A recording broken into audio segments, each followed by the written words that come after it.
Meus irmãos, eu vos saúdo com a paz do Senhor, amém? Se você puder, em reverência à palavra de Deus, se coloque de pé para lermos a santa, poderosa palavra do Senhor, que encontra-se no livro do profeta Isaías, capítulo de número 6, precisamente o versículo de número 1.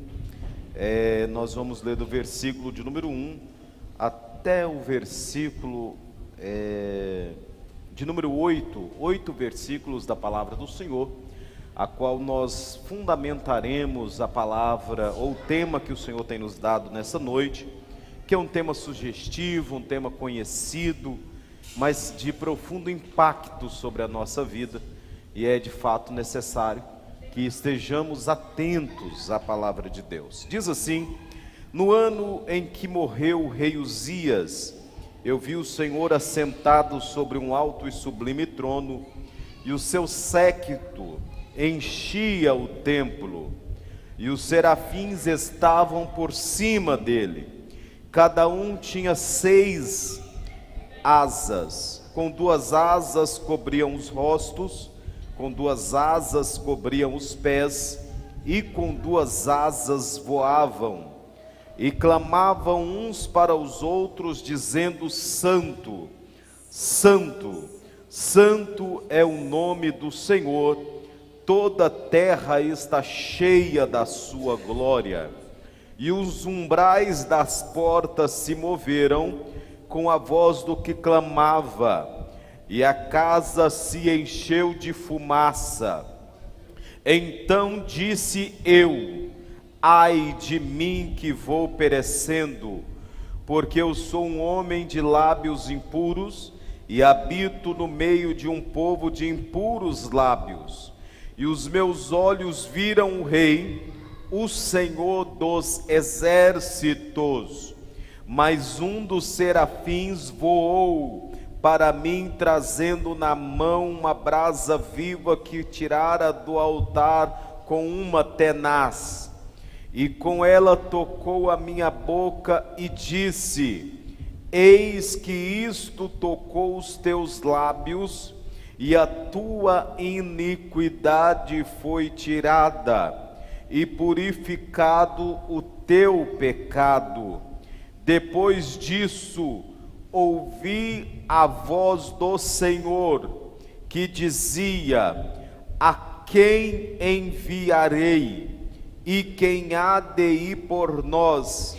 Então disse eu: eis-me aqui, envia-me a mim. Tome o seu assento, por favor, queridos irmãos, igreja de Jesus. Meus irmãos, minhas irmãs, que bênção é estar aqui com os irmãos, que coisa maravilhosa.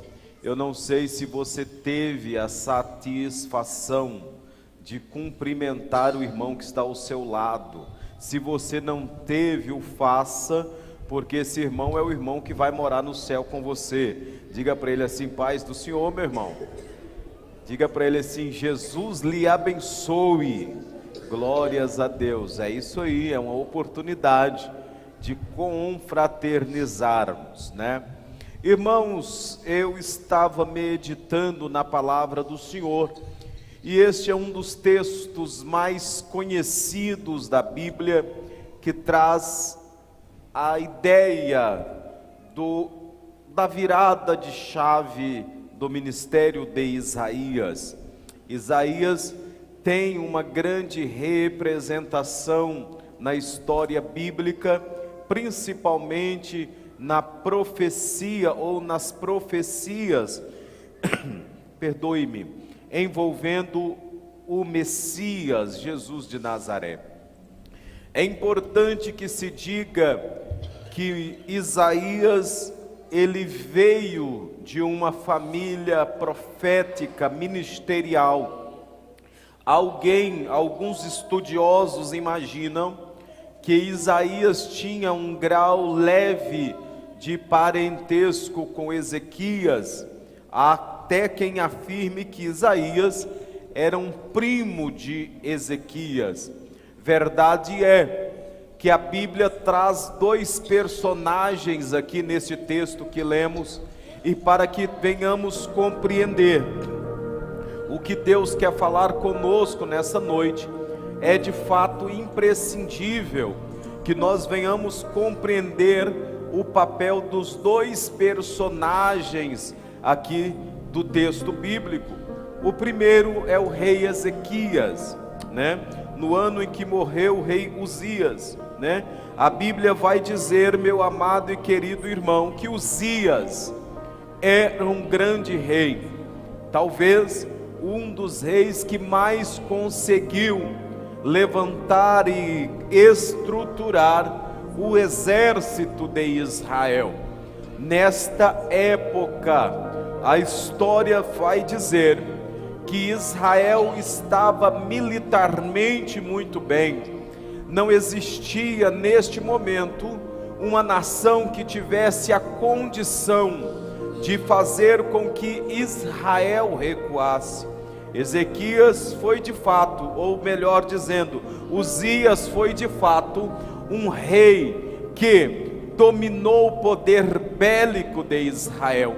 Só que a Bíblia vai dizer que um dia o tempo de Uzias é contado, e a Bíblia diz que no ano em que morre o rei Uzias, Isaías recebe a notícia que o monarca de Israel havia morrido, e consequentemente a nação estava de fato vulnerável. Não obstante a isso, a preocupação da perca do rei vem assolar o coração de Isaías, e Isaías, quem sabe, irmão, começa a lamentar-se, porque a perca eminente do rei Uzias faz com que Isaías traga uma meditação sobre ele. O que será de Israel agora? O que será do povo de Deus agora? Porque a perca estava traçada. E a Bíblia diz, meus irmãos, que quando Isaías coloca-se a meditar sobre isso, a Bíblia diz que ele olha e vê o Senhor assentado sobre um alto e sublime trono, e o seu séquito enchia todo o templo. Em continência ou em continuação a isso, a história bíblica vai dizer que ele, nesta mesma visão, ele vê serafins que estavam acima dele, e cada um tinha 6 asas, com 2 asas cobriam os rostos, com 2 asas cobriam os pés, e com 2 asas voavam e cantavam de dia e de noite: santo, santo é o nome do Senhor. E olha, meu irmão, que visão linda, porque a Bíblia diz que eles ainda diziam: toda a terra está cheia da sua glória. E os umbrais da porta do templo, pastor, começou a se mover, irmão, e tremia o templo de uma maneira extraordinária. Só que isso não trouxe alegria para o coração de Isaías. Sabe por quê? Porque embora ele estivesse aqui em uma visão, ele bem sabia quem ele era, ele conhecia o assentar dele, ele conhecia também o levantar dele, ele sabia que a vida dele não era uma vida de integridade. E a Bíblia é quem vai dizer que quando ele olha para isso, a casa se encheu da fumaça. Essa palavra fumaça aqui, lá no original, tem a ideia de Shekinah, tem a ideia da presença, e a presença de Deus enche a casa. E quando a presença de Deus enche a casa, os umbrais da porta se movem. Em vez de Isaías começar a dizer glória a Deus, ele dá um grito de ai, e diz: ai de mim que vou perecendo, porque eu não sou um homem tão crente quanto eu pensava, porque eu não sou um homem tão santo quanto eu pensava. E a Bíblia diz, meu amado e querido irmão, que quando ele grita assim: ai de mim que que vou perecendo, porque sou um homem de lábios impuros e habito no meio de um povo de impuros lábios. Os meus olhos viram o Rei, o Senhor dos exércitos. Aqui tem algo lindo. Perceba que até então, você me ouve e diga glória a Deus. Até então, ele tinha visto fumaça, ele tinha visto trono, ele tinha visto anjo, mas ainda não tinha contemplado o Senhor.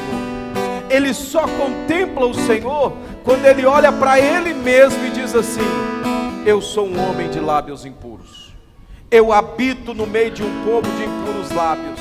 E a Bíblia diz que quando ele reconhece a pequenez dele, quando ele reconhece que ele é falho, quando ele reconhece que ele é uma pessoa totalmente perecível, olha que coisa linda, ele olha, vira e vê o Rei, o Senhor dos exércitos.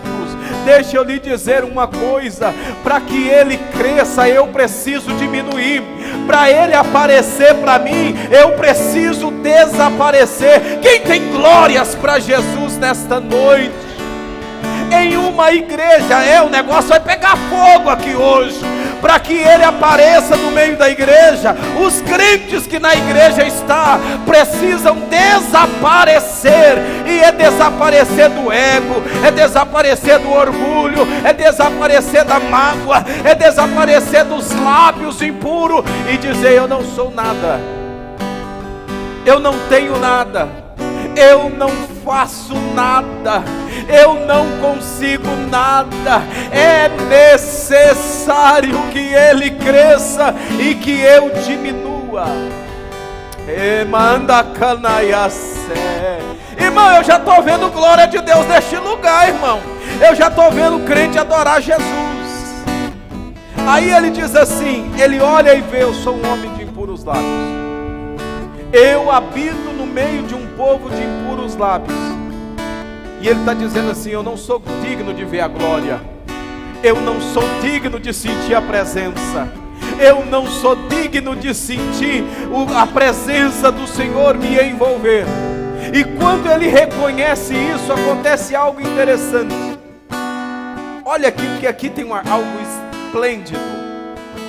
Ele vê um anjo, um serafim, e esse serafim voa. Aleluia.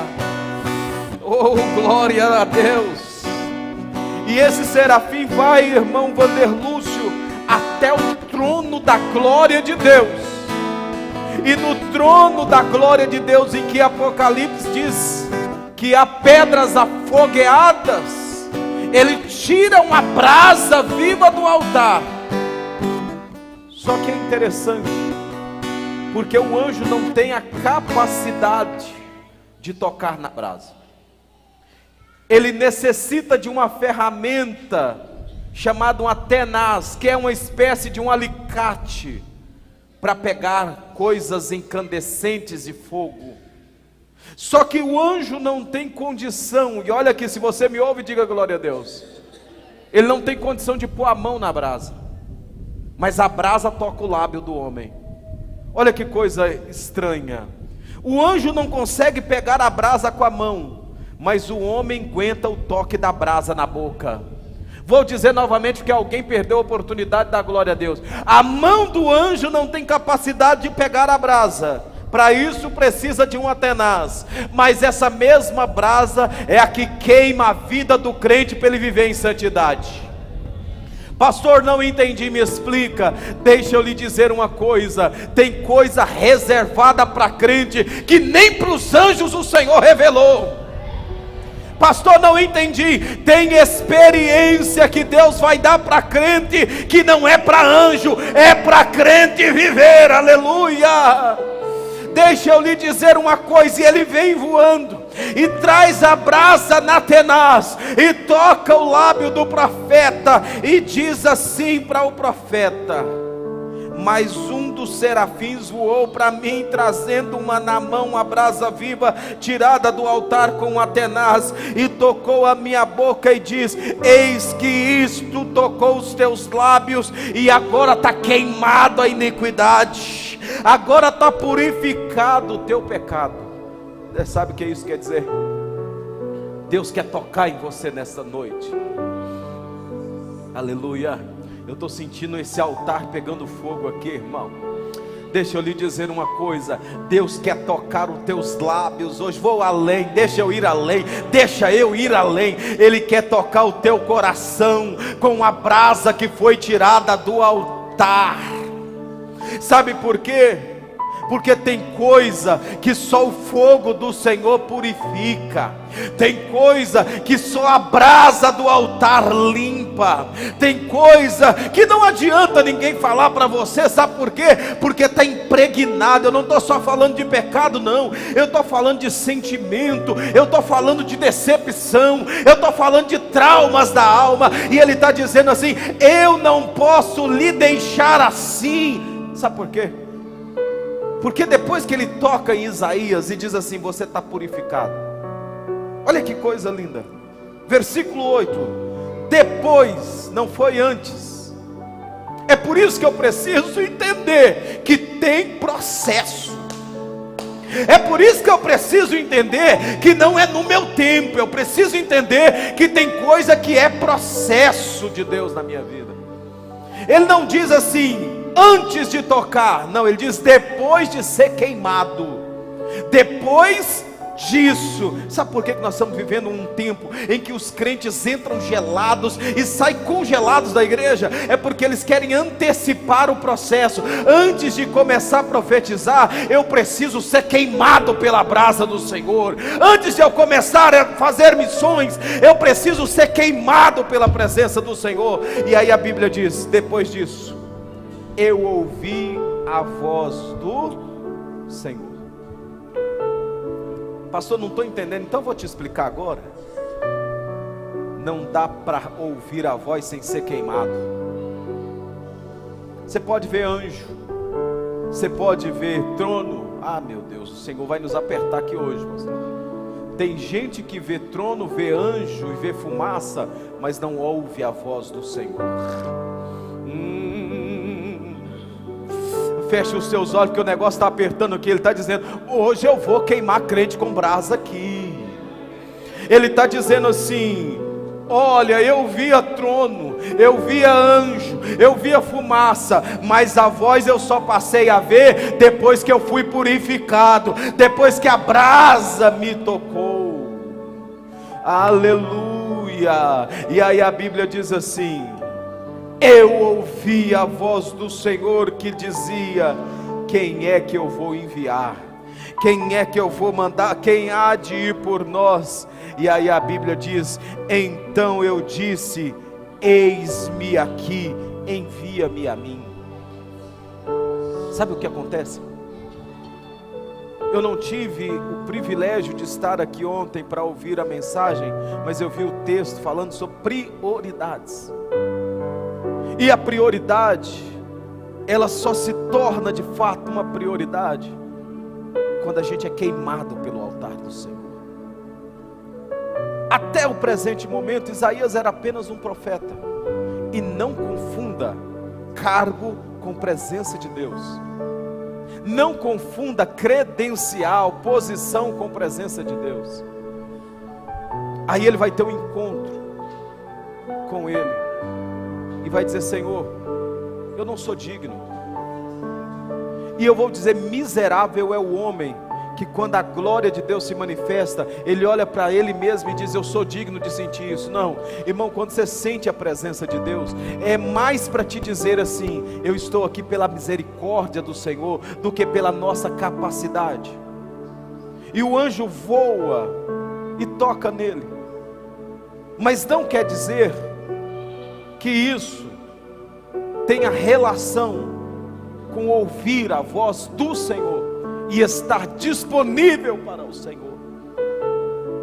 Quando ele é queimado pela brasa, ele diz: agora para mim, eu quero é viver para Ele, eu quero estar cheio dele. E aí o Senhor faz uma pergunta, que eu diria até que é uma pergunta capciosa, porque ele vira e diz assim: quem vai agora? A quem que eu vou enviar? Aleluia. E aí ele diz assim: Senhor, envia-me a mim, deixa eu ir, porque eu estou queimado pela tua presença. Porque o que eu sinto na tua presença eu não sinto em lugar nenhum. E eu vou lhe dizer uma coisa: quem já foi queimado pela presença não troca a presença pela Babilônia de forma alguma. Só que a gente está confundindo as coisas. É depois disso: eu quero ser missionário, eu quero ser pregador, eu quero ser pastor, eu quero ser usado. Primeiro eu preciso ser queimado pela presença dele. Aleluia. Por que Deus não fala com ele: eu tenho um ministério para você, antes? Ele só fala depois. É porque tem coisa em nós que precisa ser queimada, irmão. Ah, pastor, o senhor está falando de pecado? Não. É porque o Espírito Santo está me revelando que tem pessoas que estão presas por âncoras do passado. Deus já falou com você o que Ele quer fazer com você. Você não consegue. Toda vez que você se lança para fazer alguma coisa, você começa a patinar. E Deus já te deu tantas visões, tantas coisas Ele te mostrou. Só que você não deixou Ele te queimar ainda. E Ele voou com a brasa viva. Imagina quando Ele encosta essa brasa nos lábios do profeta e diz assim: agora eu vou te usar. Sabe o que está acontecendo, irmãos? É que a igreja está se aceitando, se adequando a uma metodologia de movimento, mas não de razão. Tem gente querendo ver anjo, e não tem problema nenhum nisso, se o Senhor lhe quiser mostrar. Aleluia. Vai doer, mas eu preciso dizer o que o Senhor está mandando eu falar. Se você vê todas as classes de anjos, se o Senhor lhe mostrar o interior da glória, e você não ouvir a voz dele, não tem valor algum. Ah, pastor, então explica melhor. É melhor ouvir a voz dele do que ver uma legião de anjos. Pastor, vou dizer novamente: é melhor ouvir a voz dele, e ele está falando com esta igreja nesta noite. E eis que aqui nesta igreja tem missionárias, tem missionários, homens e mulheres. Ei, irmão, Deus está falando com você. Você sabe que Ele está falando com você. E chega porque Ele está lhe dizendo assim: a dor, a aflição está lhe impedindo de viver a minha obra e o meu chamado. Então eu vou lhe queimar com a brasa, e você vai ver que eis depois disso, você vai ouvir a minha voz dizendo: vai, faz a minha obra, faz a minha vontade. E se a gente não tomar cuidado, a gente vive sem ouvir a voz dele. A gente vive de visões, mas a visão sem a audição não tem tanto valor, porque a fé vem pelo ouvir, e o ouvir da voz dele. Não adianta eu ter as melhores e mais belas visões, se o meu ouvido ainda está tapado para ouvir o que ele quer falar comigo. E como está o teu ministério? Aleluia. Como está a tua vida? Como está a tua chamada? Como está o teu coração nesta noite? Pastor, mas está doendo. E aí, perdoe-me, mas eu penso, com base na Bíblia, que ter a boca queimada por fogo não é das experiências mais confortáveis. Não é. Mas tem dor que dói hoje para sarar dores de ontem. Pastor, não entendi, como é que esse negócio é? Deus está dizendo assim, tem dores que você precisa sentir hoje, para fazer você parar de sentir dores que você está sentindo há anos, há meses, há semanas, há dias. E é então interessante que, para não queimar as suas mãos, o anjo pega tenaz. Existem marcas, e Paulo vai dizer sobre isso. Paulo chega no final do ministério dele e diz assim: eu trago no meu corpo, aleluia, as marcas do Senhor Jesus. Eu sou marcado por Ele. Eu trago no meu corpo a marca do Senhor na minha vida. Deixa eu lhe dizer uma coisa, amado, e aqui eu vou começar a encerrar. O Senhor quer te marcar. É por isso que Ele está exigindo tanto de você. E eu não estou nem falando de cobranças pastorais que eu, pastor Hudson e os demais obreiros fazem, não. Eu estou falando da cobrança que Ele está fazendo com você e Ele. O que Ele está exigindo de você é porque chegou o momento dele te usar de uma forma especial. Não é só profetizar, é ser queimado pelo fogo do profeta, do dono da profecia. Só que enquanto você não parar de ficar dando ouvido para situações aleatórias, você nunca vai conseguir ele ouvir assim, dizendo assim para você: vai e faz a minha obra, vai, entrega, faz o que eu lhe mando. E aqui eu quero encerrar dizendo: nós somos a última geração antes do arrebatamento da igreja. Vou dizer novamente: nós somos a última geração antes do arrebatamento da igreja. Me chamem de louco se quiser, mas eu estou de frente para a igreja que vai experimentar o arrebatamento. E eu imagino que talvez num culto de domingo como esse, a última trombeta toca. E quando você pensar que não, porque vai ser muito rápido, você não está mais na igreja cristã da graça. Você está do lado de dentro do céu. Aleluia. Na tua frente está o Senhor de braços abertos, dizendo: vinde benditos de meu Pai. Melhor.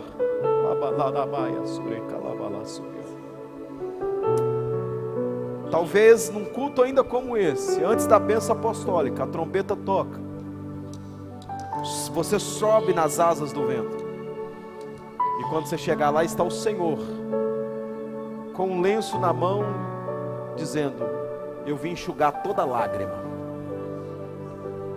E aí você vai perceber que valeu a pena ser fiel. Você vai perceber que, aleluia, lá no céu vai ter anjos, mas irmãos também que já morreram em Cristo. E aí você vai entender por que você passou por isso.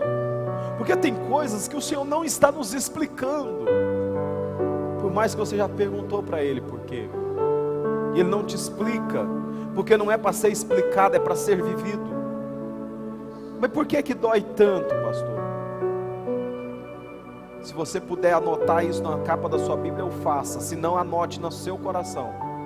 Nada nos aproxima tanto de Deus quanto a dor.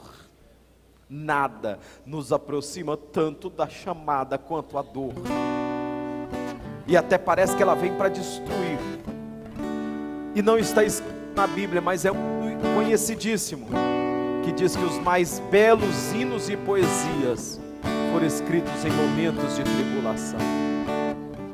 Hoje, nessa noite, não é amanhã, porque amanhã eu quero crer que quando você levantar e iniciar a sua semana, a sua jornada de trabalho, você não vai ser o mesmo Isaías.